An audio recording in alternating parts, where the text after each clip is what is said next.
Ahí va. Recording is on. Muy bien. Bueno, vamos entonces a iniciar la clase de resolución del problema 2 del examen de nivel básico, importancia y cuidados en el uso de fertilizantes de química general. Yo soy Alejo Samuilov, el autor del ejercicio. Así que arrancamos. Vamos a ver primero el ejercicio 1, que decía dar la fórmula molecular del cloruro de potasio y del sulfato de amonio. Bueno, vamos a ver que este ítem es un ítem de nomenclatura de compuestos inorgánicos. Entonces vamos a arrancar primero con el cloruro de potasio, que es el más sencillito. Para eso tenemos que saber un poquito qué es el cloruro de potasio, qué tipo de compuesto es. Veamos que es una sal binaria, ¿sí? Compuesta por potasio y cloro. Potasio es un metal y el cloro es un no metal que no es ni hidrógeno ni oxígeno, ¿sí? Si esto fuese hidruro de potasio, esto sería un hidruro, no una sal binaria. Si esto fuese un óxido de potasio, sería un óxido, no una sal binaria. Entonces, bueno, estamos en el caso de una típica sal binaria. Veamos el sufijo del cloro, el sufijo puro. Cuando hablo de sales, me habla de que esto es un anión. Con lo cual vamos a saber que el cloro va a presentar una carga negativa y el potasio una carga positiva dentro de la sal que entre sí se van a anular.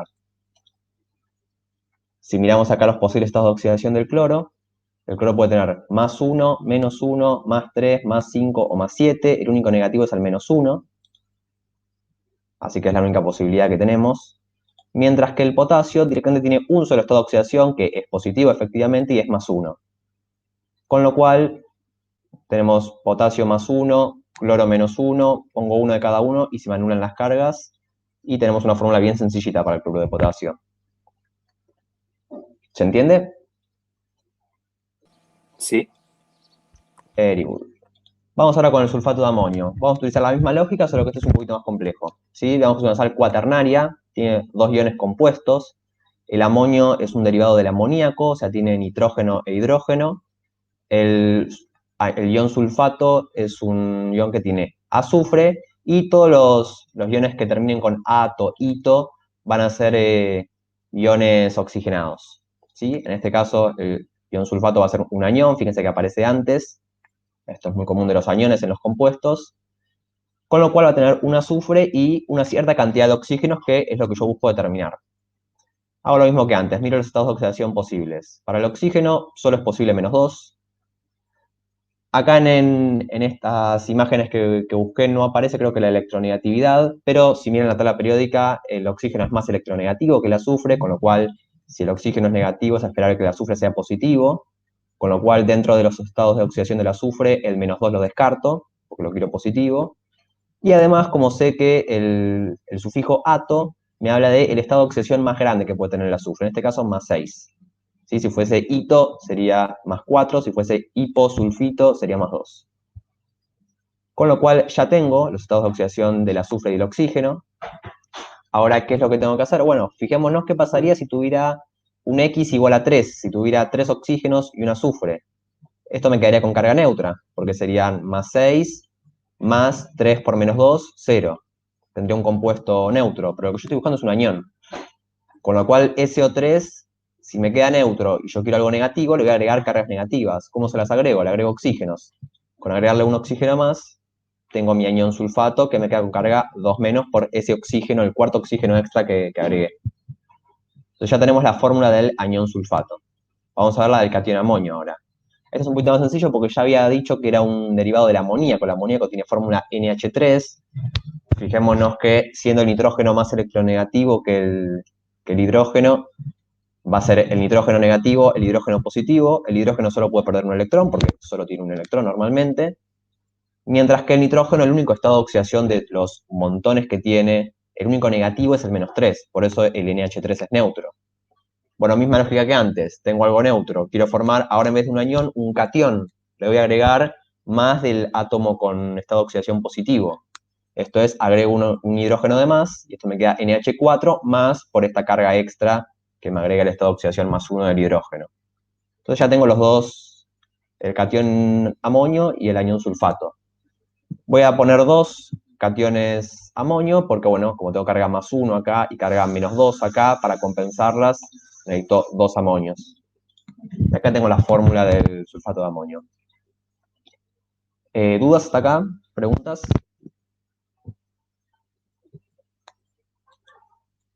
¿Venimos No, bien? ninguna. ¿Ahora? Bueno, sigamos para adelante entonces. Ahora viene ya el ejercicio 2. Relacionado al ejercicio 1, quiero representar la estructura de Lewis de los iones presentes en el sulfato de amonio, ¿sí? Y de paso les pregunto si alguno de estos iones presenta resonancia. En caso afirmativo, representará al menos dos estructuras resonantes del ion. Vamos primero con hacer la estructura de Lewis de los dos iones. ¿Cómo hago para hacer una estructura de Lewis? Bueno, vamos a hacerla bien paso a paso. Vamos a contar primero los electrones de valencia que hay acá. Si miro la tabla periódica voy a ver, o también si planteo la configuración electrónica del nitrógeno y el hidrógeno, puedo ver que el nitrógeno tiene 5 electrones de valencia y cada hidrógeno tiene 1. Como hay 4 hidrógenos, sumo 4 electrones de valencia y a esto le toca restar 1. ¿Por qué le resto 1? Porque, bueno, como esto es carga positiva, quiere decir que se perdió un electrón. Esto me da un total de 8 electrones, es decir, 4 pares que voy a tener que ubicar más que en la molécula, en el catión en este caso. Entonces, bueno, despliego todos los átomos y tengo que ponerme a enlazar, por lo menos con enlaces simples. Una vez que enlazo, fíjense que ya tenemos los 4 pares que quería ubicar, con lo cual no tengo más electrones que ubicar, ya tengo todos. Lo último que me queda hacer, por lo menos para formar una estructura posible del catión amonio, es recordar que si tiene carga, porque es un ion, tiene que ir entre corchetes y con su carga. Esta ya sería la estructura del catión amonio. Lo último que me falta hacer, ya ajeno a la estructura en sí, sino es un calculito que es el de las cargas formales. Toda estructura tiene que venir acompañada de las cargas formales que voy a asignarle a cada átomo. Para eso veamos cómo es la fórmula de las cargas formales. Yo acá les escribí dos. Una es electrones de valencia menos la suma de la mitad de los electrones enlazantes más los electrones libres. O como a mí no me gusta mucho, siempre me olvido de este un medio. En particular, en vez de pensar de la mitad de los electrones enlazantes, prefiero pensar en los pares enlazantes. Fíjense que si en este caso el nitrógeno, tiene 4 enlaces, o sea, 8 electrones enlazantes. Entonces esta relación va a ser igual siempre y cuando yo la piense en pares o en electrones. Yo me quedo en general con la segunda ecuación porque me suelo olvidar en el medio, soy un poco distraído, entonces me gusta más esta. Bueno, vamos a calcular. Veamos el nitrógeno. Tiene 5 electrones de valencia, lo habíamos dicho antes. Acabo de decir que veo 4 pares de electrones enlazantes y no veo electrones libres. Entonces acá tengo la fórmula, carga formal más 1. Para el hidrógeno voy a hacer la misma historieta. Un electrón de valencia. Cada hidrógeno, fíjense que los 4 hidrógenos presentan el mismo contexto electrónico, si se quiere. Son todos hidrógenos sin electrones libres y con un par enlazante. Entonces todos los hidrógenos van a tener carga formal 0. Las cargas formales 0 no hace falta dejarlas explícitas, las cargas distintas de 0 sí, entonces voy a dejar al nitrógeno con carga positiva. Y una observación de esto es que la suma de todas las cargas formales, o sea, la de cada átomo, me tiene que dar la carga total del ion. O si tengo una molécula neutra, me tiene que dar 0. Esto es, en este caso, 0 del hidrógeno, más 0 del hidrógeno, más 0 del hidrógeno, más 0 del hidrógeno, más 1 del nitrógeno, me da más 1. Que en este caso coincide, quiere decir que hice las cosas bien. ¿Dudas hasta acá?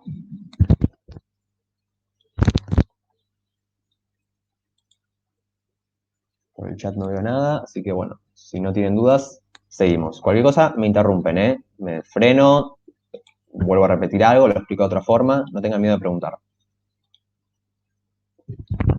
Avancemos con la estructura del anión sulfato. Misma historieta de antes. Calculo los electrones de valencia. Tanto el azufre como el oxígeno tienen 6, como además tengo 4 oxígenos, voy a tener 6 más 6 por 4 o 6 por 5, 30. Y como tengo carga 2 menos, quiere decir que hay 2 electrones de más, entonces tengo 32 electrones o 16 pares. Bueno, misma historieta de antes. Enlazo los 4 átomos de oxígeno al azufre mediante enlaces simples, ya gasté 4 pares, pero no puedo detenerme, porque yo tengo que ubicar 16 pares. Fíjense en el caso anterior, esto no lo había aclarado, pero cuando armamos la estructura del amonio, estos 4 pares, tampoco necesité poner más, no solo porque no tenía, sino porque los dos átomos, o sea, el nitrógeno y el hidrógeno, cumplen su regla de octeto o en el caso de hidrógeno del dueto, es decir, el hidrógeno tiene 2 electrones alrededor en su capa de valencia y el nitrógeno tiene 8 porque tiene 4 pares. Acá, en este caso, el azufre cumple la regla del octeto, pero cada oxígeno, fíjense que no la cumple, porque tiene 2 electrones por este enlace de acá, por este enlace de acá, por este enlace de acá o este de acá. Tiene 2 electrones nada más en su capa de valencia. Cada oxígeno necesita 6 electrones más. 6 por 4 oxígenos son 24 electrones, o sea, 12 pares, o casualidad, los 12 pares que me faltan para completar los 16. Entonces, empiezo a llenar. Acá tengo ya la estructura con todos los pares libres. Y como antes, como ya tengo todos los electrones ubicados, bueno, pongo entre corchetes y la carga y listo. Esto de acá ya es una posible estructura, es decir, desde el punto de vista del modelo de Lewis, es una estructura correcta. De todas formas, lo que tengo que buscar siempre en estos modelos es la estructura más estable. Veamos si esta estructura es la más estable o no, porque por ahí hay más posibilidades. Para eso calculo las cargas formales. Siempre la estabilidad la voy a ver a partir de las cargas formales. Para el azufre, 6 electrones de valencia, tanto el oxígeno como el azufre tienen 6. El azufre tiene 4 pares enlazantes y 0 electrones libres, con lo cual 6 menos 4 más 0 me da 2.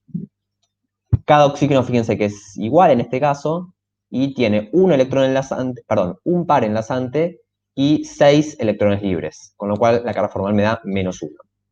Entonces acá tengo las cargas formales. ¿Qué es lo que ocurre acá? Vamos a ver que las cargas están muy dispersas.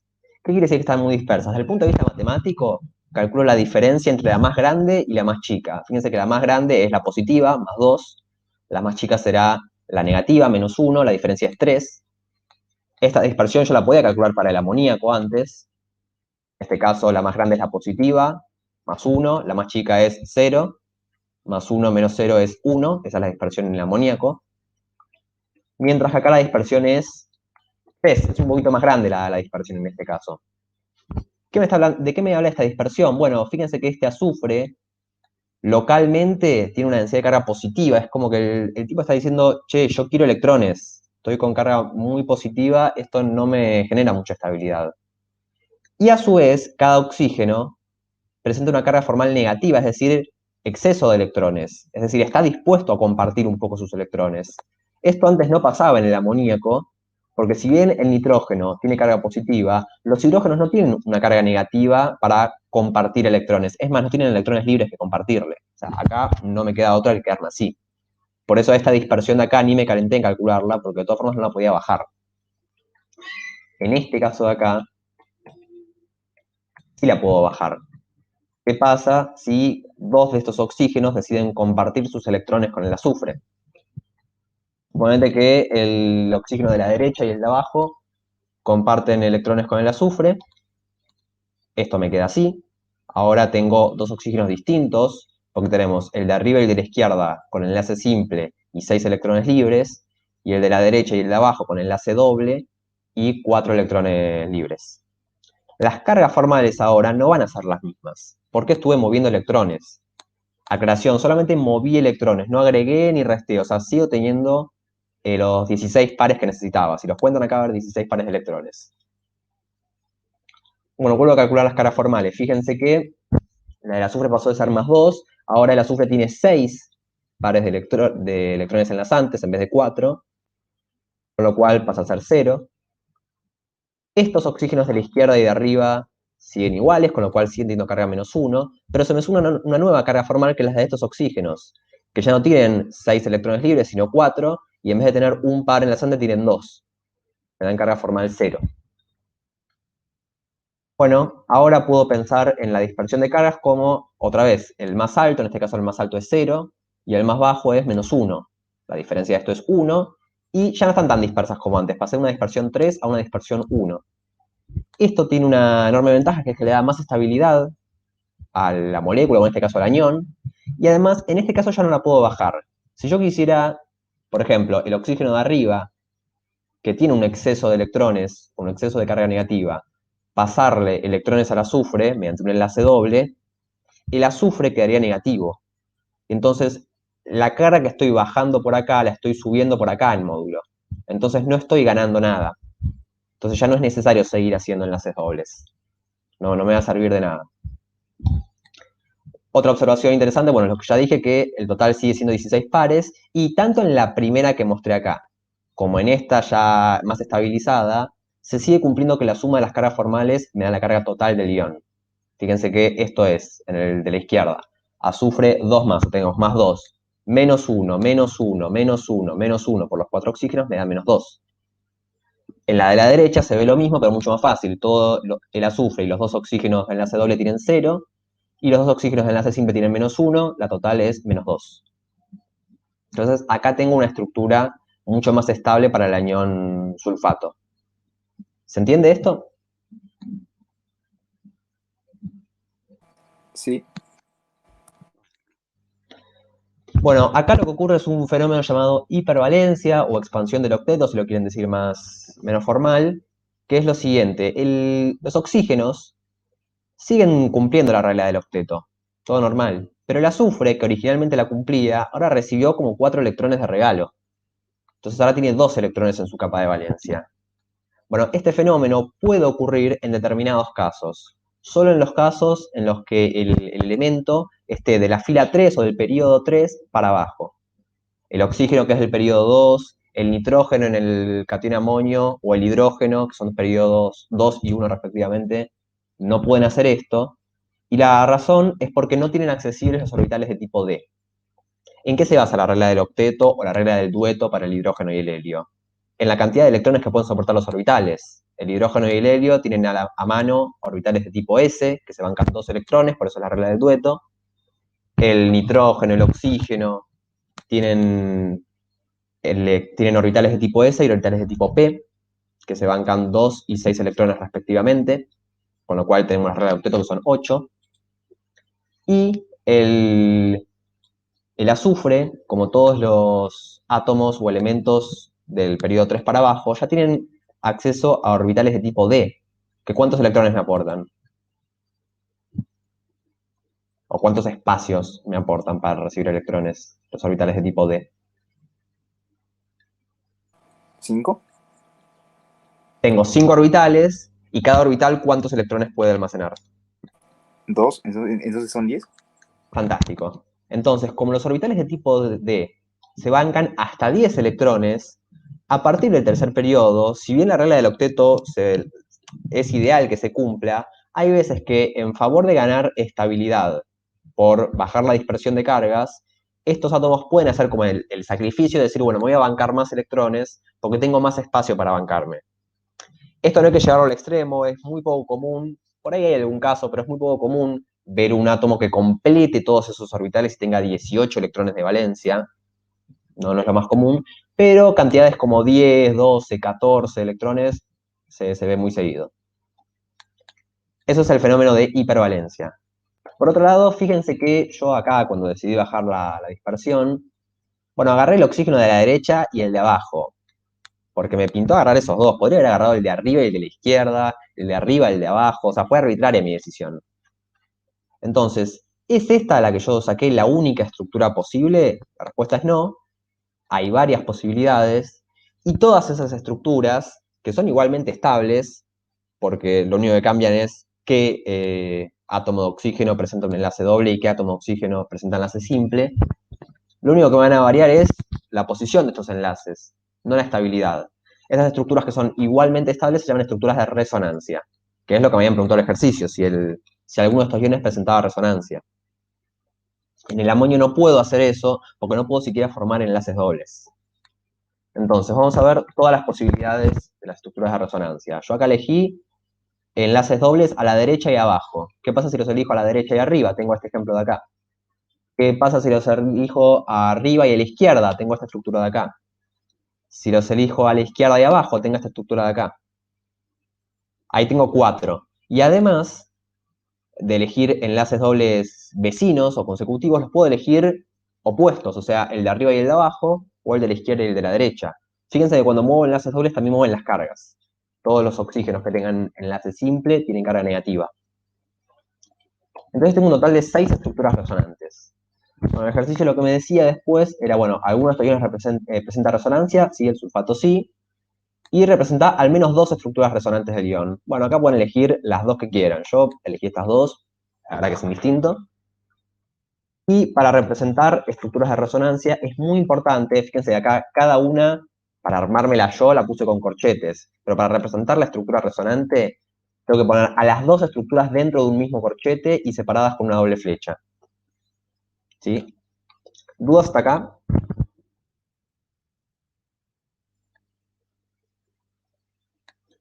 ¿Venimos bien? Por mi parte, todo bien. Bárbaro. Bueno. Vamos con el ejercicio 3, Multiple Choice. ¿Qué tipo de enlace mantiene unido a los átomos del ion amonio? Sí, acá tenemos el ion amonio. ¿Qué tipo de enlace lo va a mantener unido? A ver, ¿se animan a decir?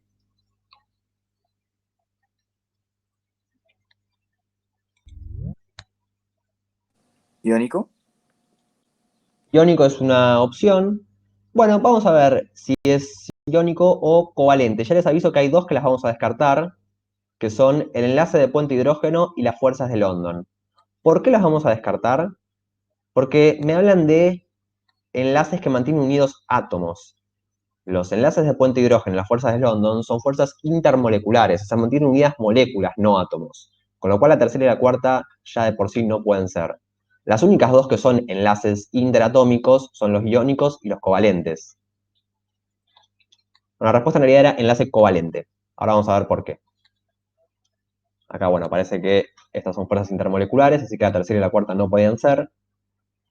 Para un enlace iónico, y ojo, yo acá estoy preguntando qué mantiene unido a los átomos dentro del ion amonio, no al ion amonio con el ion sulfato, que eso sí es verdad que es un enlace iónico, porque tengo dos iones.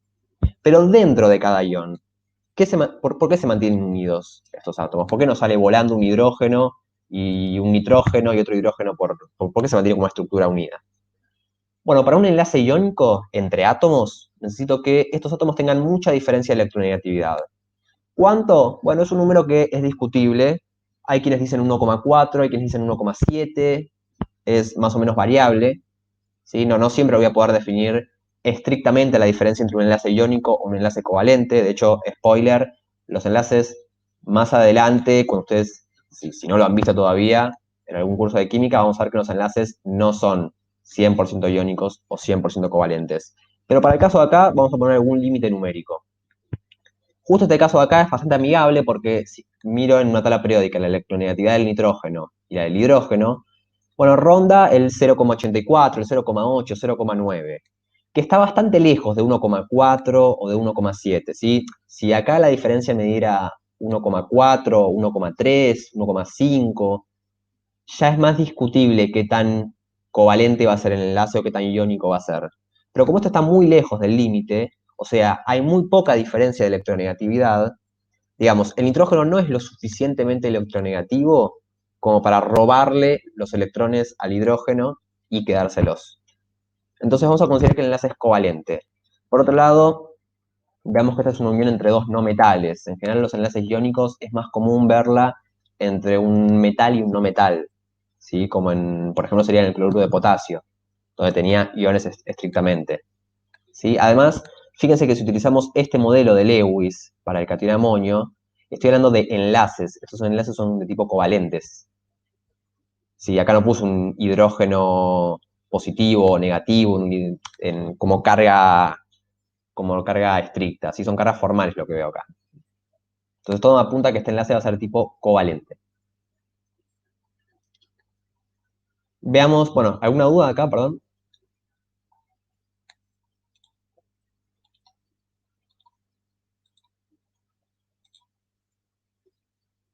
Se comparten los electrones. Claro, exactamente, sí. En el enlace covalente se comparten los electrones. Completamente de acuerdo. Bueno, vamos a ver el ejercicio 4. ¿De qué carácter son los enlaces en el ion sulfato? Acá vuelvo a escribir o a dibujar la estructura del ion sulfato. Y acá este ejercicio venía con una pequeña trampita.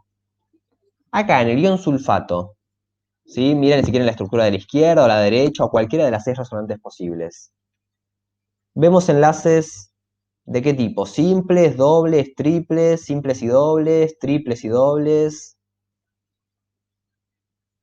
¿Hay más de un enlace, de un tipo de enlace? ¿Son todos iguales? ¿Qué se ve en el dibujito este?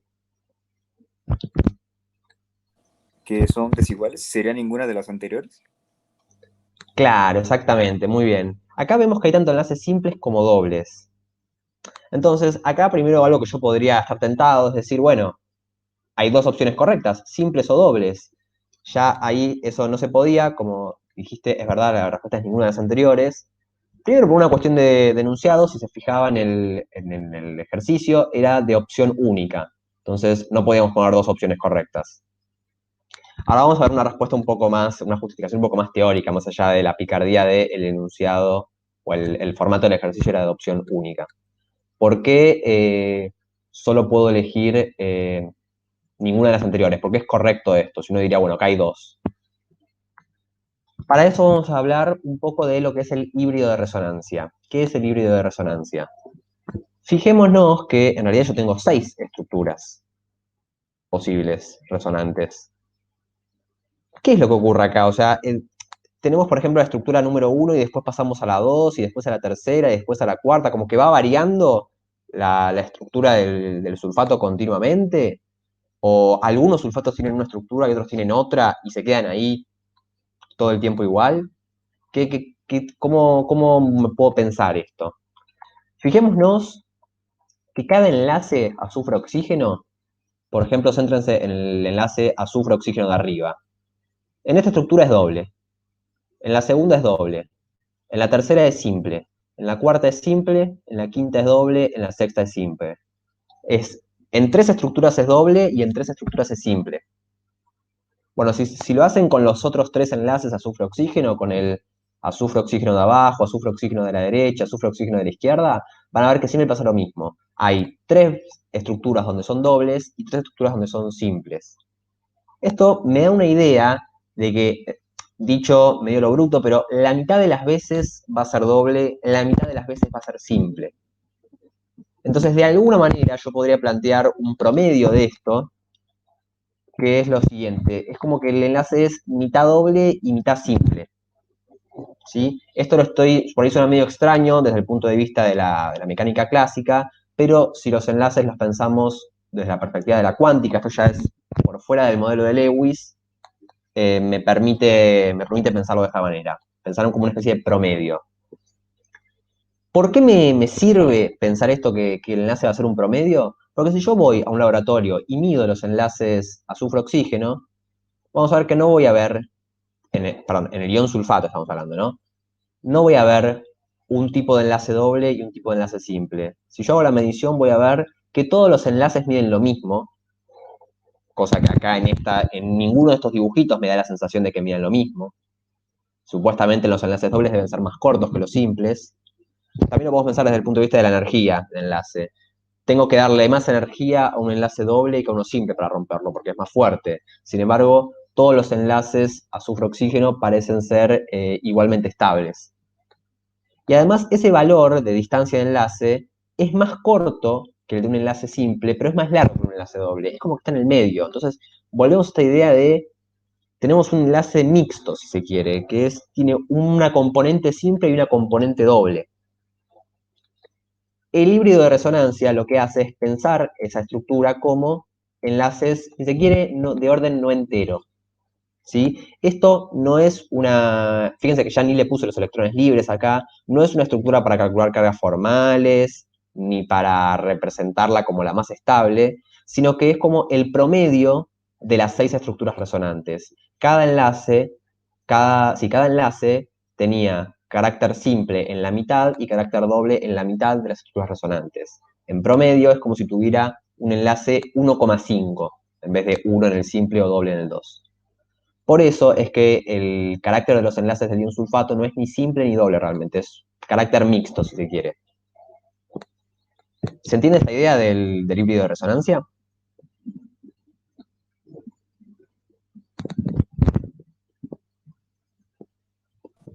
Tengo una pregunta. Sí. ¿Y en ese híbrido de resonancia, qué sucede realmente con las cargas formales? Bien, las cargas formales en realidad son, conceptualmente se usan para modelos de Lewis. Esto escapa del modelo de Lewis en realidad, ¿sí? Por la razón de que el modelo de Lewis es un modelo que surge antes de la mecánica cuántica, de la física cuántica, y no tiene en cuenta el conceptos como híbrido de resonancia, ¿sí? Este concepto viene después y se utiliza como complemento del modelo de Lewis para, ¿cómo se llama esto? Para, para explicar un poco mejor la realidad mediante un modelo simple, porque modelos de enlace después hay un montón. Tenemos hibridación de enlace, tenemos TREPEV, tenemos orbitales moleculares y muchos modelos más que ya sí involucran cuántica avanzada y que son mucho más precisos que este modelo de acá. Fíjense que este modelo lo podemos armar con los dedos, lápiz y papel y lo dibujamos, ¿sí? Entonces, el concepto de cargas formales ya acá no tiene mucho sentido involucrarlo. Fíjense que ni siquiera puse electrones libres acá. ¿Por qué? Porque es como que yo, ¿cuántos pares de enlaces estaría contando acá? Y es como que cuento 1,5 en cada enlace. Entonces hay 6 pares. Tengo que ubicar 10 pares más. Puedo ponerle 2 a cada oxígeno, me quedan 8, y después me quedan 2 pares para distribuir entre 4 oxígenos. ¿Qué tendría que poner? Para que todo me dé simétrico, un electrón a cada oxígeno. Bueno, ahí podríamos intentar calcular las cargas formales a ver cómo quedan. Es un ejercicio que ustedes pueden hacer si quieren. Pónganle a esto 5 electrones a cada oxígeno. Van a ver que la cantidad de electrones me da en total 32 y pueden ver qué pasa con las cargas formales. Pueden hacerlo si les cierra más, pero ya no, ya escapa lo que es este modelo, digamos. No sé si eso responde la pregunta. Ok, sí, gracias. No, no es necesario.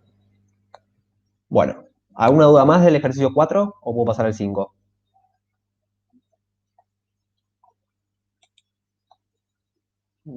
Ok, bárbaro, no hay dudas. Bueno, vamos con el 5. Ya nos escapamos un poquito de lo que es estructuras, nomenclatura, vamos a hacer un poquito de cálculos, que tenemos la calculadora juntando polvo. El análisis porcentual del glifosato, también denominado N-fosfonometilglicina, nomenclatura orgánica, cosa que acá no nos interesa mucho, es el siguiente. Tengo 21,30% de carbono, 4,73% de hidrógeno, 47,34% de oxígeno, 8,28% de nitrógeno y el resto fósforo. Además, se sabe que presenta 3 átomos de carbono. Bueno, quiero la fórmula mínima y la molecular del glifosato. Vamos a empezar por la mínima. Siempre que tengo ejercicio de análisis centesimal o porcentual o de porcentajes masa en masa, quiere decir, siempre arranco con la mínima y a partir de ella averiguo la molecular con un dato extra. Como será en este caso este dato de que la fórmula presenta 3 átomos de carbono. Pero bueno, vamos a ver con la mínima. Primero acá puse los porcentajes de cada átomo. El del fósforo no lo sé, pero como me dijeron que el resto era de fósforo, bueno, hago 100% menos la suma de estos, ¿sí? Y esto me da 18,35. Y me pongo a pensar, ¿qué me dicen los porcentajes? ¿De qué me sirven? Los porcentajes son siempre, en este caso, masa en masa. Son relaciones en masa. Esto es, cada 100 gramos de glifosato que yo tenga, que no sé su fórmula, es lo que quiero averiguar, voy a tener 21,30 gramos de carbono, 4,73 gramos de hidrógeno, 47,34 gramos de oxígeno, etc. Entonces, cada 100 gramos del compuesto tengo estos porcentajes, pero en gramos.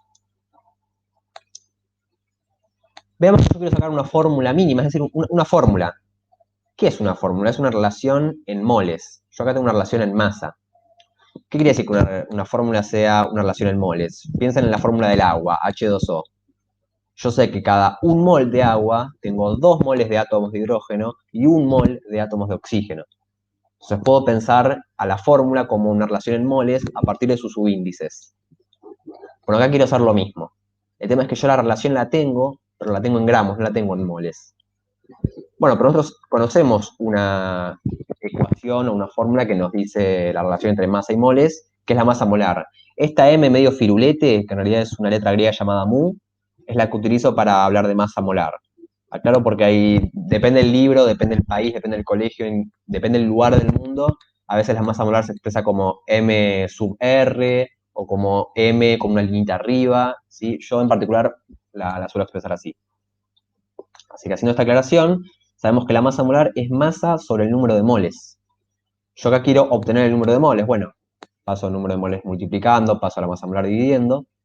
Y ya sé que todos estos gramos que tengo de carbono, hidrógeno, oxígeno, nitrógeno y fósforo, los puedo pasar a moles mediante sus masas molares. O sea, la de carbono, la del hidrógeno, la de oxígeno, bla, bla, bla. Bueno, hago eso. Divido a todos por su masa molar. La del carbono es 12, la del hidrógeno es 1, la del oxígeno es 16, la del nitrógeno es 14, la del fósforo es 31. Todos esos datos sacados de la tabla periódica. Hago la cuenta y acá tengo los moles de cada compuesto.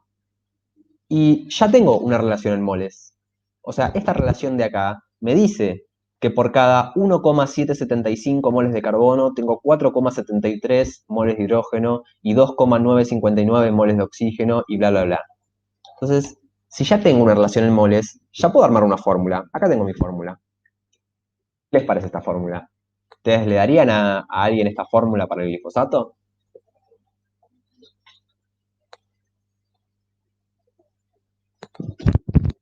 Digo, ¿puedo terminar el ejercicio acá y me voy a mi casa? No, No, evidentemente esta fórmula es un asco, ¿no? Porque tiene números con coma. Encima seguramente estos números los redondeé, con lo cual, asquerosa esta fórmula.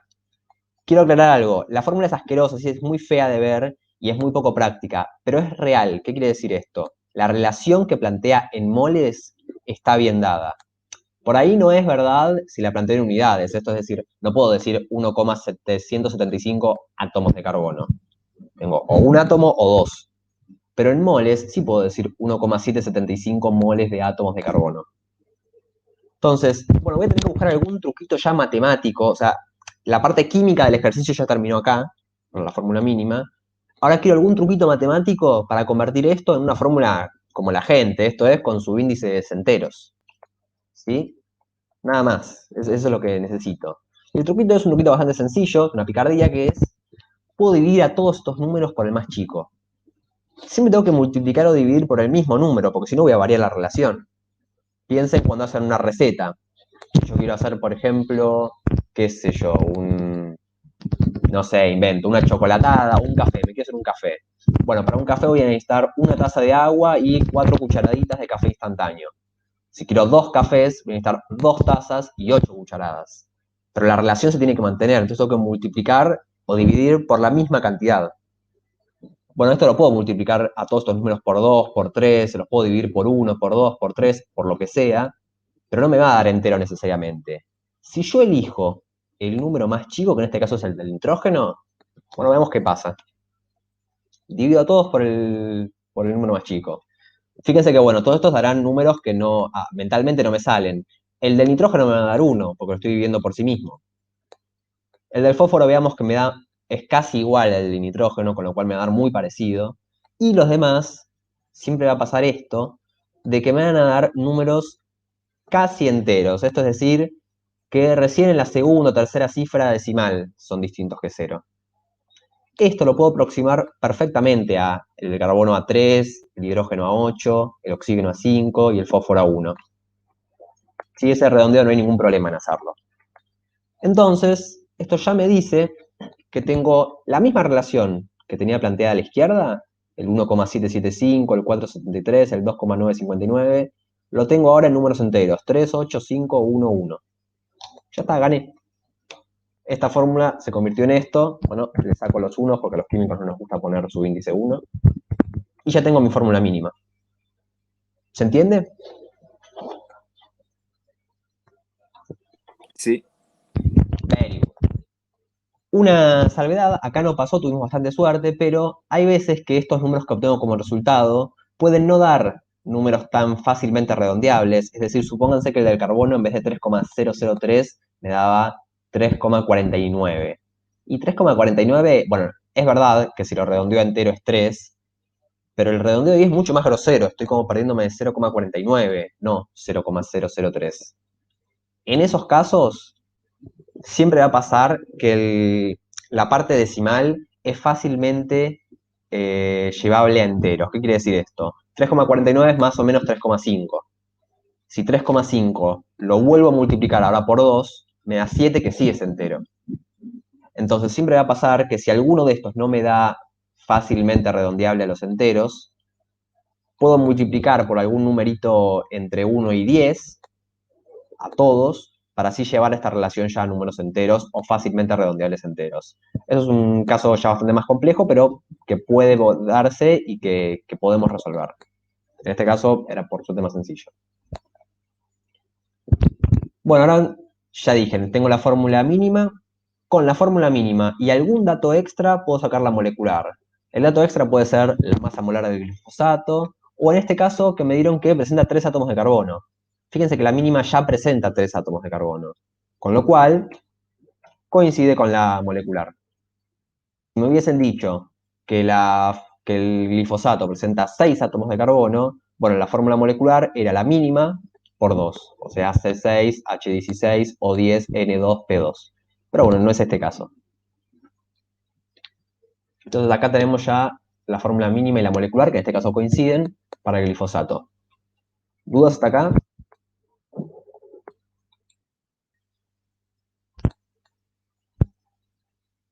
Todo bien, ok, bárbaro. Bueno, seguimos adelante, ejercicio 6, ya falta poco, eran 8 en total. Ver la fórmula molecular de la sal de glifosato, isopropilamonio y de la isopropilamina. Si este ejercicio venía con toda una explicación de por qué el glifosato es más común que se lo encuentre comercialmente como una sal de un compuesto, de una mezcla entre otro compuesto orgánico que es la isopropilamina y el glifosato, toda la explicación orgánica que ponía el contexto del ejercicio, y se mostraba esta reacción. Este es el glifosato, del que ya calculamos la fórmula. Se le suma a esto, se le pone en contacto con isopropilamina, que es otro compuesto orgánico que presenta esta fórmula de acá. Todas estas fórmulas son semi-desarrolladas, son un intermedio entre una fórmula molecular y una estructura de Lewis, donde cada puntito rojo, que normalmente no suelen remarcarse los puntitos rojos, pero yo acá los remarqué para que sean más claros, representan átomos de carbono unidos a la cantidad de hidrógenos que yo necesite. ¿Qué quiere decir que yo necesite? Bueno, cada átomo de carbono en química orgánica se ve que suele tener 4 enlaces. ¿Sí? Entonces ahora lo vamos a desarrollar un poco mejor esto. Bueno, la idea es que el glifosato con la isopropilamina reaccionan, esto es una reacción ácido-base en la que este OH de acá cede un hidrógeno más al nitrógeno de la isopropilamina y me queda este oxígeno negativo y este nitrógeno positivo. Tengo dos iones, juntos me forman una sal. Así como tenía la sal cuaternaria o la sal binaria del ejercicio 1, acá tengo una sal orgánica mucho más horrible, pero de la cual también puedo ver la fórmula. Y se llama, bueno, en este caso se llama sal de glifosato isopropilamonio. Vamos a ver primero la fórmula de la isopropilamina. ¿Cómo la obtengo? Para eso me habían dicho que cada punto rojo es un átomo de carbono, entonces, o sea, la gracia de esto es que yo ya les doy la fórmula, pero semi desarrollada, porque es mucho más cómodo escribirla así. En química orgánica, van a ver que siempre se escriben las fórmulas mucho más rápido, porque como son moléculas enormes, por comodidad me sirve escribirlas así. Yo lo que quiero es ver explícitamente cuántos átomos hay de cada uno. Entonces, reemplazo. Tengo acá 3 carbonos. Fijémonos que el carbono del medio tiene 3 enlaces, uno al nitrógeno y uno a cada carbono, mientras que los carbonos de abajo tienen un solo enlace.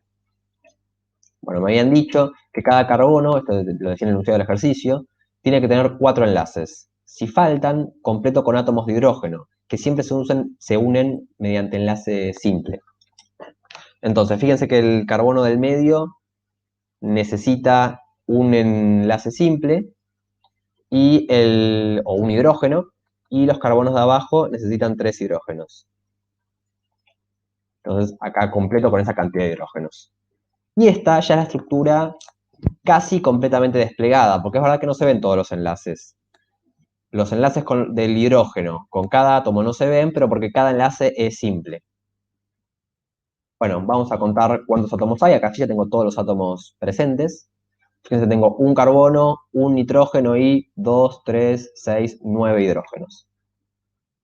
Perdón, dije un carbono, pero son 3 carbonos. Acá tenemos la fórmula, simplemente con contar átomos, de la isopropilamina. Así que primera parte del ejercicio resuelta. A modo anecdótico nomás, les voy a mostrar. Esta es la fórmula un poquito más desarrollada y les voy a mostrar la fórmula desarrollada completamente. Esto es la estructura de Lewis. Fíjense cómo, a ver, ahí va. Fíjense cómo en los carbonos de abajo, que tengo 3 hidrógenos, los puedo despegar como 3 hidrógenos enlazados mediante enlace simple. Acá tengo 3 hidrógenos, 3 enlaces simples.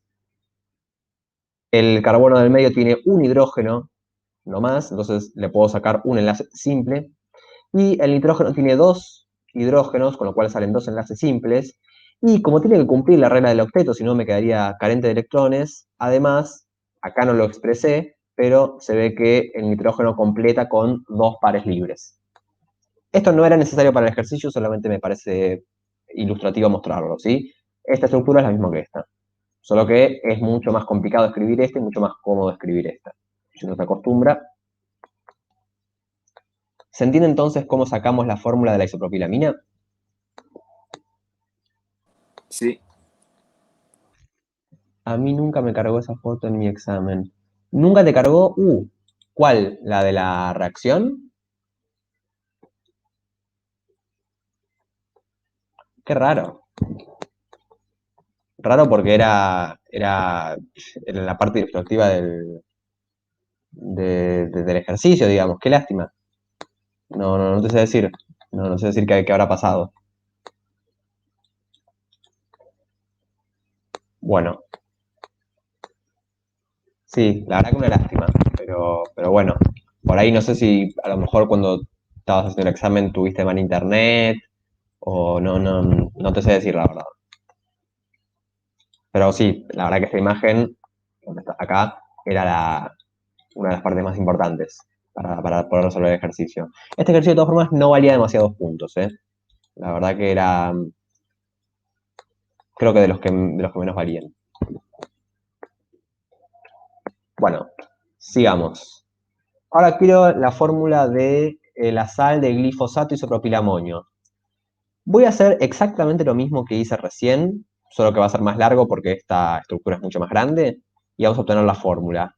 Después de eso les voy a dar un atajo para poder saltearse todo ese procedimiento con lo que hicimos hasta ahora.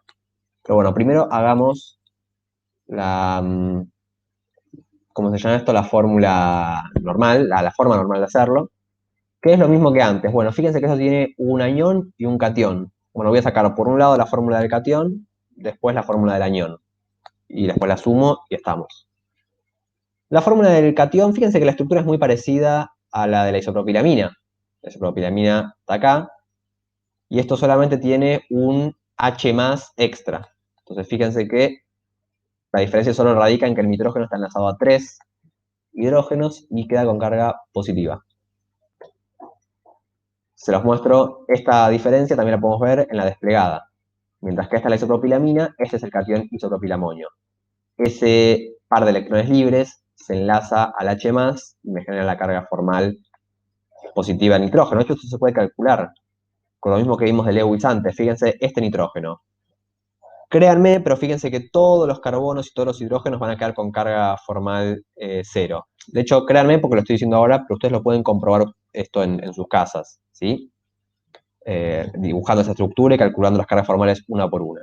Yo solo me voy a centrar ahora en el nitrógeno para chequear que esto es verdad, que queda +1, porque tiene 5 electrones de valencia, 4 enlaces y 0 electrones libres. En el caso anterior, fíjense que tiene 5 electrones de valencia otra vez, 3 enlaces y 2 pares y 2 electrones libres, con lo cual la carga era 0. Bueno, entonces ya tenemos acá, nuevamente, esto todo fue ilustrativo para ver bien cómo era qué ocurría con el catión isopropilamonio. En cuanto a lo que me interesa estrictamente del ejercicio, que es la fórmula, ¿sí? Yo estoy acá, de paso le estoy dando datos de más, porque me parece una buena excusa para aprender un par de cositas más. En cuanto a lo que es estrictamente la fórmula, fíjense que si esta es la fórmula de la isopropilamina, la calculamos, la hicimos en el anterior, acá hay un error mío, que en realidad esto de acá no es la fórmula de esto, porque esto es el catión, sino de la isopropilamina. Esto es un error mío de PowerPoint que después voy a tener que corregir. Pero si acá tenemos la fórmula de la isopropilamina, fijémonos que si a esto le sumo un H+, obtengo esto. ¿Sí? En vez de C3H9N, obtengo C3H10N más, porque sumé un hidrógeno positivo. Y esto termina dando un catión. Si este más de acá es el más que tiene el nitrógeno acá. ¿Se entiende entonces cuál es la fórmula del catión? Sí, Vamos con la del anión. Otra vez la misma historieta de siempre. En el anterior me salteé todo el paso de hacerla paso por paso porque ya teníamos una muy parecida. En el anión glifosato, no podemos hacer eso, así que bueno, cuento los átomos de carbono, los puntitos estos como átomos de carbono. Fíjense que este átomo de carbono a la derecha ya tiene sus 4 enlaces, porque tiene un enlace doble, o sea, 2 enlaces, un enlace simple a este oxígeno de abajo y un enlace simple al otro carbono. Ya tiene 4 enlaces, no va a necesitar hidrógenos, mientras que estos dos carbonos sí necesitan 2 hidrógenos. Acá me queda la fórmula bastante desplegada. Y ahora nuevamente cuento átomos. Si los cuentan, van a terminar obteniendo que tengo 3 carbonos, van a ver que tengo 1, 2, 3, 4, 5, 6, 7 hidrógenos, 1, 2, 3, 4, 5 oxígenos, un nitrógeno, un fósforo, y el signo menos es por este oxígeno acá que tiene carga negativa. Con lo cual, bueno, ya tenemos el anión glifosato, el catión isopropilamonio, sumo, y acá tengo la fórmula de la sal glifosato isopropilamonio, C6H17O5N2P, carga positiva del catión más carga negativa del anión se compensa, me da 0. Y ya el ejercicio lo resolví con esto. Lo que les voy a dar ahora es una forma mucho más rápida de resolver esta segunda parte del ejercicio, ¿sí?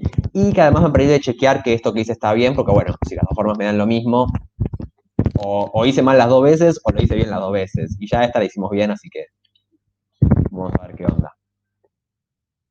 Una forma de chequear esto es, fíjense en la reacción química, ¿sí? Un poquito de estequiometría. Tengo una molécula de esta porquería que es glifosato, más una molécula de isopropilamina, me da una molécula de esta porquería de acá, de esta sal. ¿Sí? La fórmula de la isopropilamina es lo que calculamos al principio del ejercicio. La fórmula del glifosato la calculamos en el ítem 5. Volvamos un poquito para atrás. En el problema anterior. Acá tenemos la fórmula molecular. C3H8O5NP. Con lo cual, acá tenemos C3H8O5NP, la fórmula del glifosato.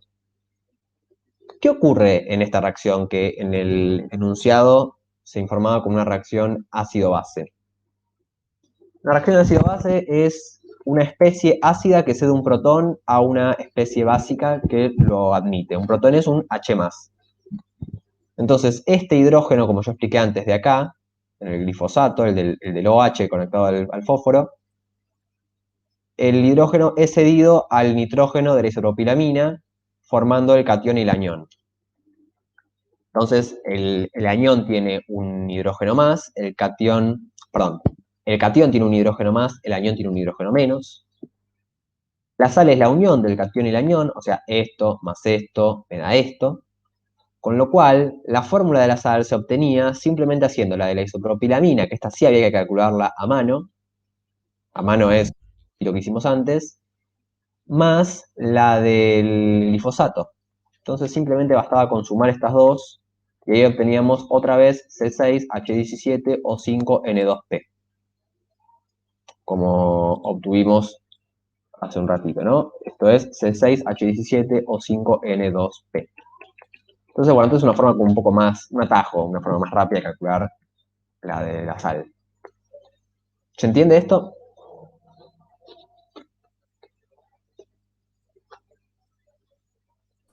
yo sí. Bárbaro.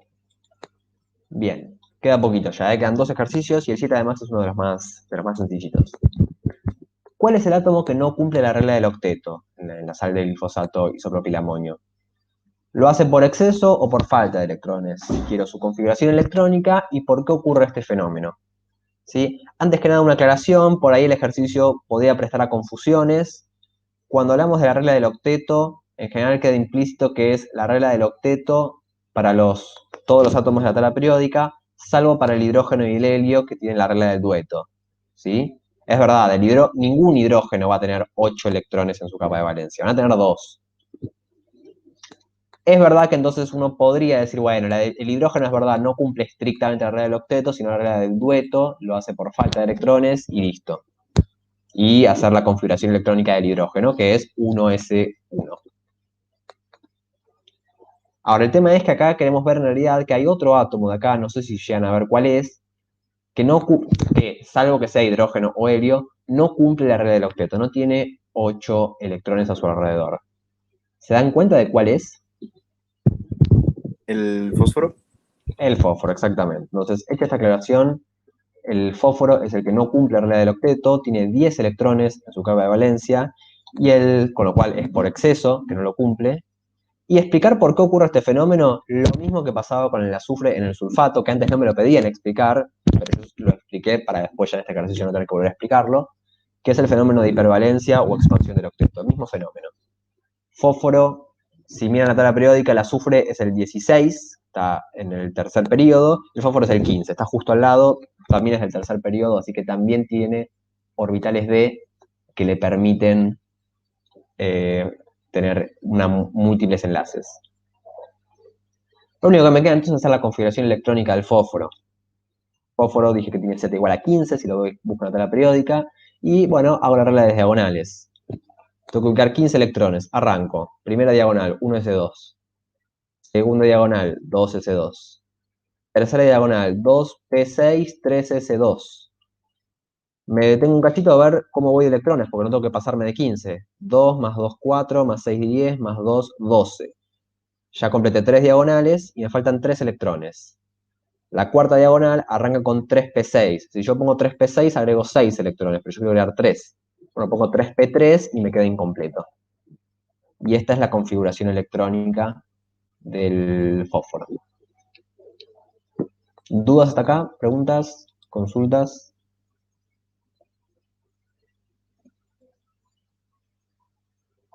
Venimos bien. Me queda un solo ejercicio. Bien, vamos con el 8. Este era el más complicado, claramente. Sí, al menos a mi parecer. Y el que tenía más aplicación, si se quiere. ¿Sí? Yo acá les di una tablita con distintas firmas productoras, con el nombre comercial en el que venden el glifosato, con la aclaración de que esa concentración es la concentración de la sal del glifosato isopropilamonio, si es esta de acá, no el glifosato a secas, es de la que calculamos su fórmula en el ejercicio 6. Bueno, resulta que yo tengo ¿por qué se expande el fósforo en la molécula? Bien, sí, buena pregunta. Es Lady Rivera que me preguntó. Bien, gracias por la pregunta. El fósforo, por un lado, puede expandir porque tiene a mano, digamos, accesibles orbitales de tipo D. Entonces, poder puede.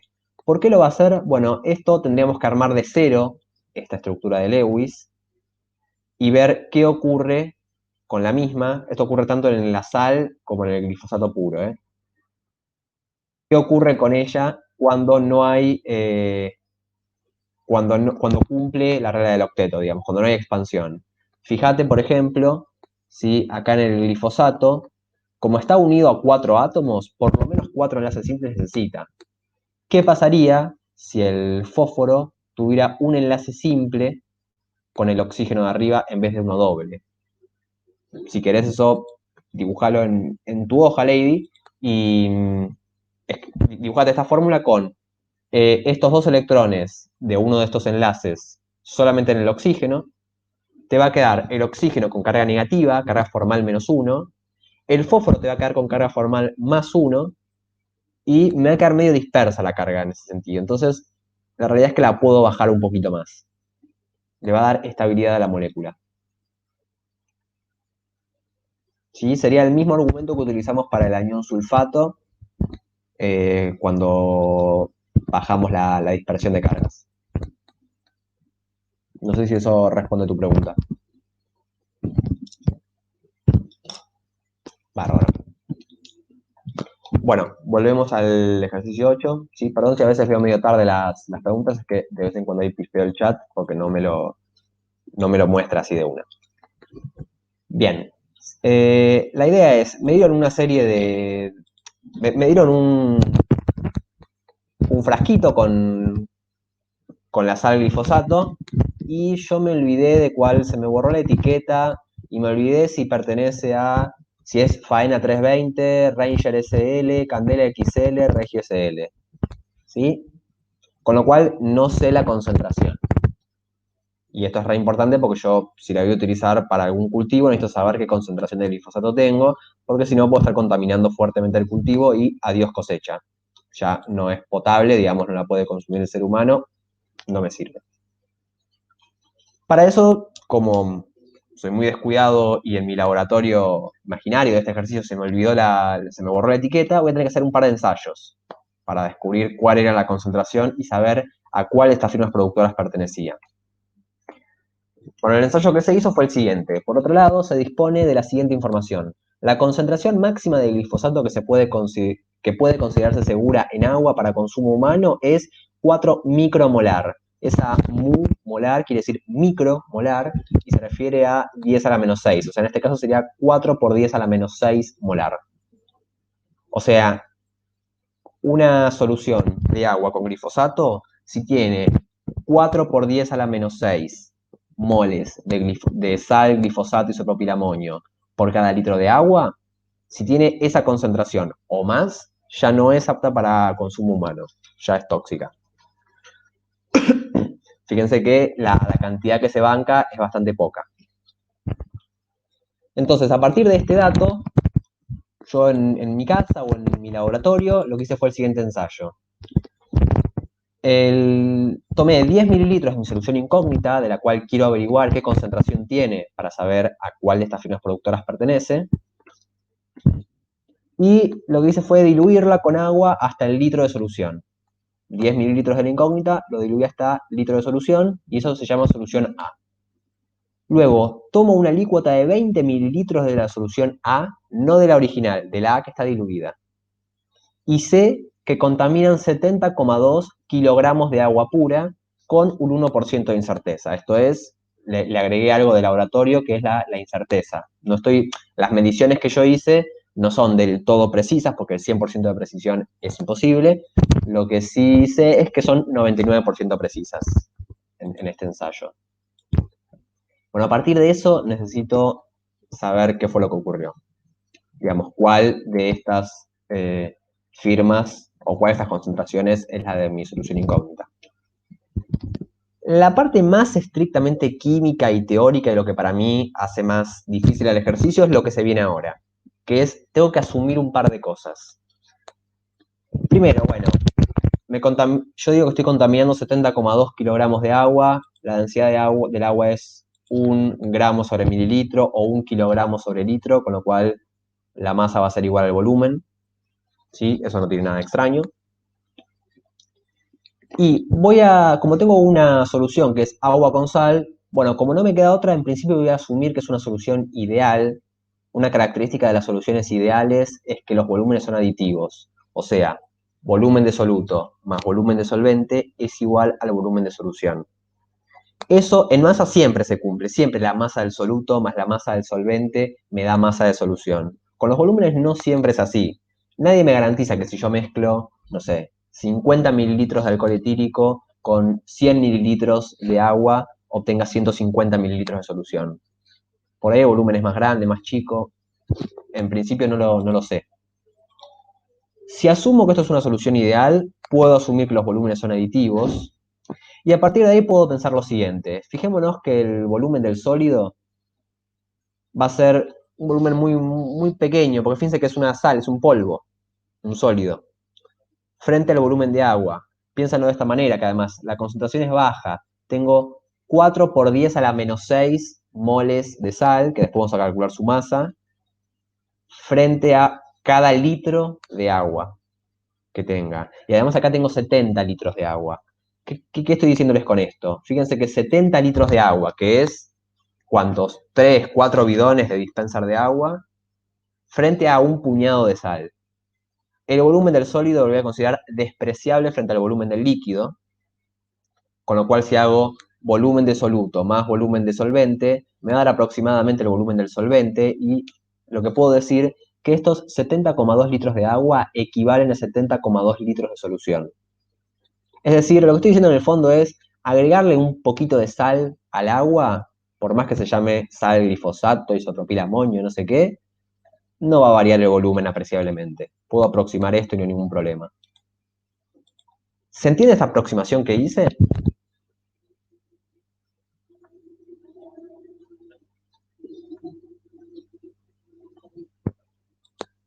¿Sí? Es importante que se lo entiendan porque es la parte más química, si se quiere, y demás razonamiento teórico que vamos a hacer en el ejercicio. Después, una vez que asumimos esto, van a ver que el ejercicio se vuelve mucho más fácil. Porque a partir de acá digo lo siguiente.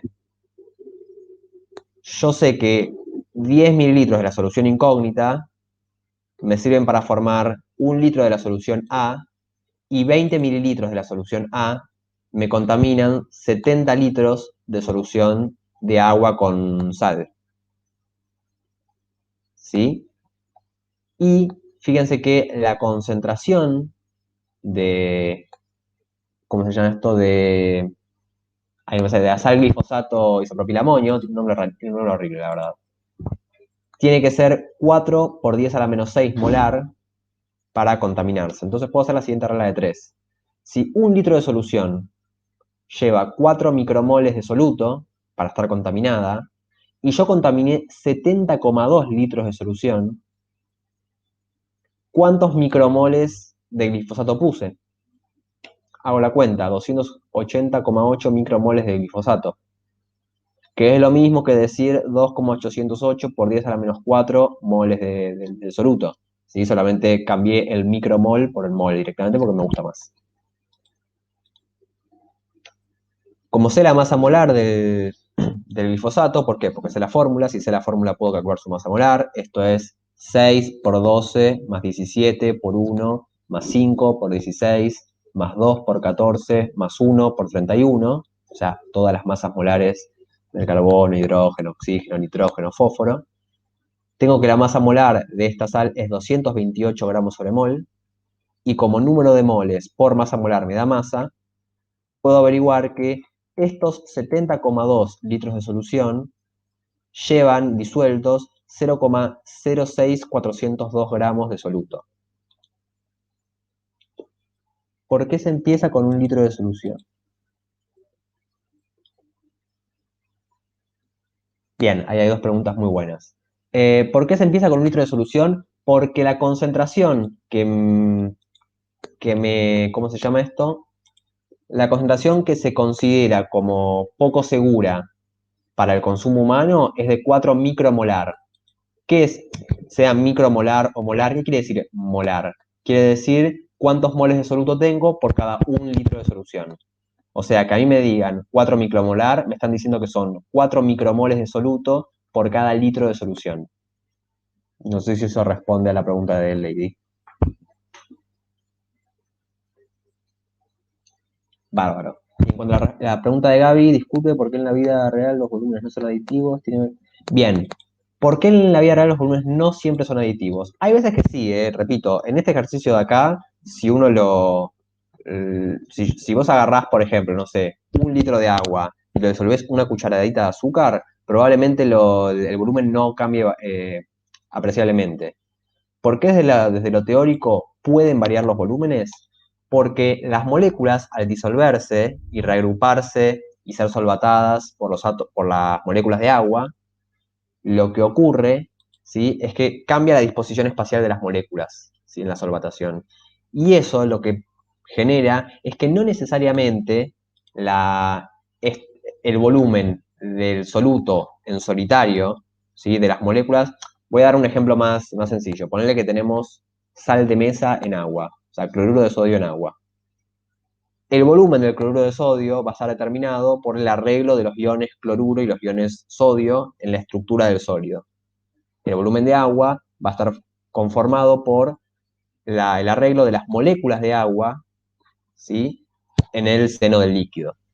Ahora, cuando estos se mezclen, cada molécula de agua, cada ion, cloruro o cada ion sodio, va a estar solvatado, es decir, va a ser rodeado por un montón de moléculas de agua, y no necesariamente las distancias entre los iones y las moléculas va a ser las mismas que entre las moléculas entre sí o los iones entre sí.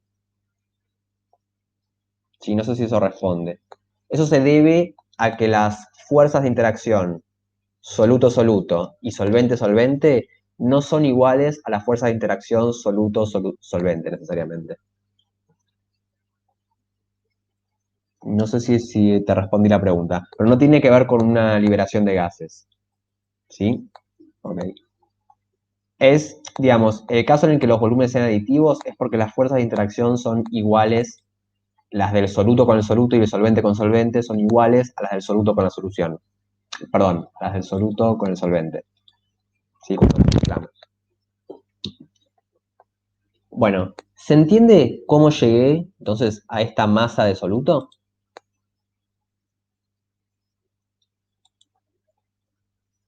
Esto es la masa de soluto que me contaminó 70,2 litros de solución.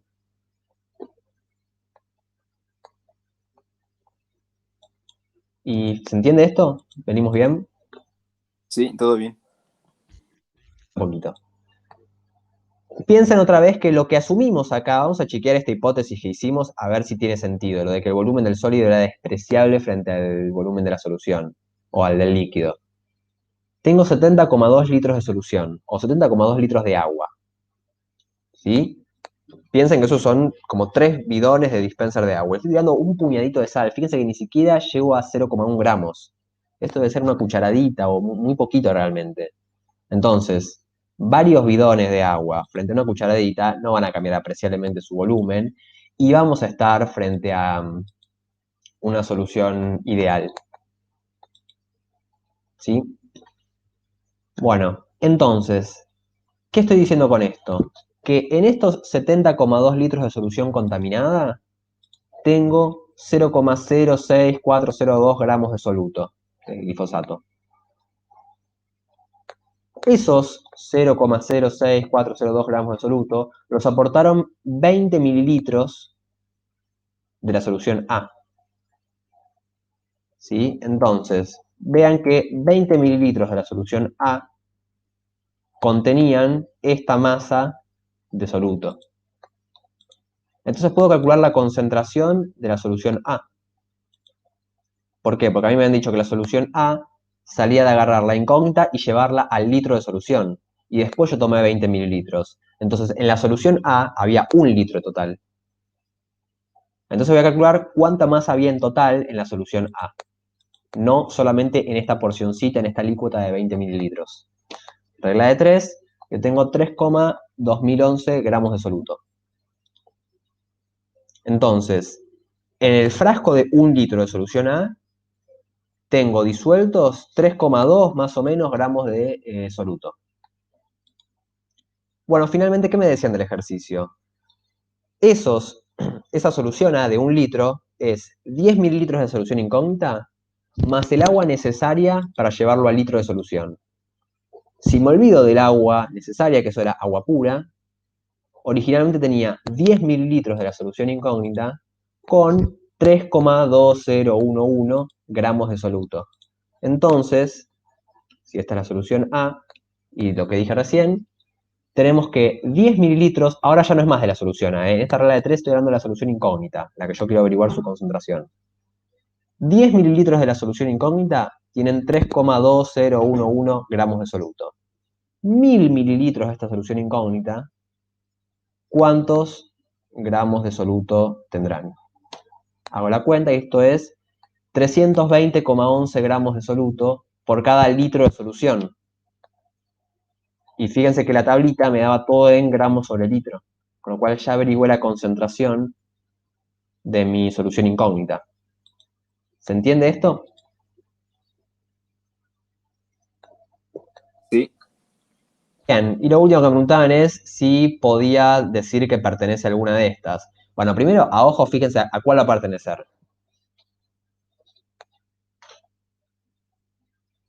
¿La primera, la segunda, la tercera o la cuarta? a la de Proficol S.A.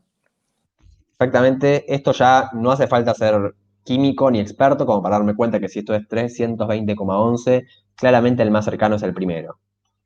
De todas formas, también me dieron un dato que era que todo esto venía con un 1% de incerteza. Veamos qué quiere decir esto, ¿sí? La respuesta correcta es faena 320, Proficol SA, es la primera. ¿Sí? Eso ya. ¿Por qué en 10 mililitros hay 3,2 gramos? Sí, volvemos. Porque la solución A, llegaste a que, o sea, ¿me seguiste cuando dije que la solución A, un litro tenía 3,2011 gramos? Perfecto. ¿Cómo armamos esa solución A? La armamos a partir de 10 mililitros de la solución original, la incógnita, y agua pura para diluir. Entonces, como el agua pura no me aporta gramos de soluto, solamente había gramos de soluto en los 10 mililitros de la solución original. Entonces, todos esos 3,2011 gramos de soluto están presentes en los 10 mililitros de la solución original. ¿Se entiende? Bárbaro. Bien ahí. Bueno, volvemos entonces. Último detalle del ejercicio. Nomás, ¿para qué estaba este dato de la incerteza? Yo además en este ejercicio le quise agregar un poquito de laboratorio, ¿sí? Dado que no estamos pudiendo ir al laboratorio en nuestras respectivas escuelas, veamos un poquito cómo se utiliza el tema de la incerteza. ¿Qué quiere decir que haya un 1% de incerteza? Que este resultado que yo obtuve se cumple, pero no es necesariamente ese número, sino que tranquilamente el valor real puede ser más o menos el 1%. Entonces voy a calcular el 1% de mi respuesta. El 1% es la centésima parte, 3,2011 gramos sobre litro. Se lo sumo y se lo resto a la respuesta. Esto es la incerteza. Entonces, lo que estoy diciendo con esto es que mi respuesta, o sea, la concentración de mi solución incógnita no es estrictamente 320,11 gramos sobre litro. No sé cuánto es. La realidad es que no lo sé exactamente con 100% de precisión, pero está entre 316,9089 y 323,3111. O sea, está entre 316 y 323. ¿Sí? Eso es lo que me aporta la incerteza. Y ahora, ¿cuál de estos cuatro valores está entre 316 y 323? 320. Por más que 320 no sea estrictamente 320,11, o sea, no caiga justo en el medio, cae dentro de este intervalo que se denomina intervalo de confianza. Esto es, cualquiera de estos posibles valores dentro de este intervalo de 316,989 guión, esto es un guión, no una resta, 323,3111 gramos sobre litro, podría ser una respuesta correcta. Si ustedes me dicen, para mí tu solución incógnita tenía, no sé, 317 gramos sobre litro, yo les digo, sí, es perfectamente probable. Si ustedes me dicen, no, para mí tenía 323, también es perfectamente probable. No tengo forma de saber cuál de esos valores es 100% fiable. Si acá, en esta tablita, hubiese tenido otra marca, suponete la firma productora Alejo Samuilov Klatky, cuyo nombre comercial es Química General, no sé qué habría ahí, que su concentración es 321 gramos sobre litro, no 320, 321, bueno, también podría haber sido de esa firma que acabo de inventar. Y no tendría forma, con este ensayo, de saber a cuál de las dos pertenece, porque ambos valores de concentración me caen en este intervalo de confianza de acá. Acá, por suerte, todas las concentraciones estaban muy lejos entre sí, entonces no caían en este intervalo que es bastante chiquito dentro de todo. ¿Se entiende? Esto era una forma de agregar el tema de la incerteza y confirmar esto un poco más formal, ¿sí? De por qué es la primera, y efectivamente sí, era la primera la respuesta correcta, eso ya nos habíamos dado cuenta hace un rato, pero esto sería una mejor justificación. ¿Dudas, preguntas, de lo que fue el ejercicio, opiniones? Sí, acá todo esto es también para que haya un poquito de feedback con ustedes. ¿Se entendió la explicación? ¿Quieren que repita algo? Bárbaro, bueno, cerramos entonces con los Looney Tunes. Eso es todo, amigos. Sí. Bueno, esta fue la clase del problema 2 de nivel básico. Espero que les haya gustado, que hayan disfrutado de la Olimpiada, tanto como disfrutamos con Nico y con los demás profesores haciendo los ejercicios, corrigiendo sus exámenes. Y bueno, vengan a las demás clases porque todos los profesores son muy capos y van a explicarles muy bien los ejercicios, les van a poner mucha onda y ojalá los veamos el año que viene. ¿Sí? Ahí paro de grabar.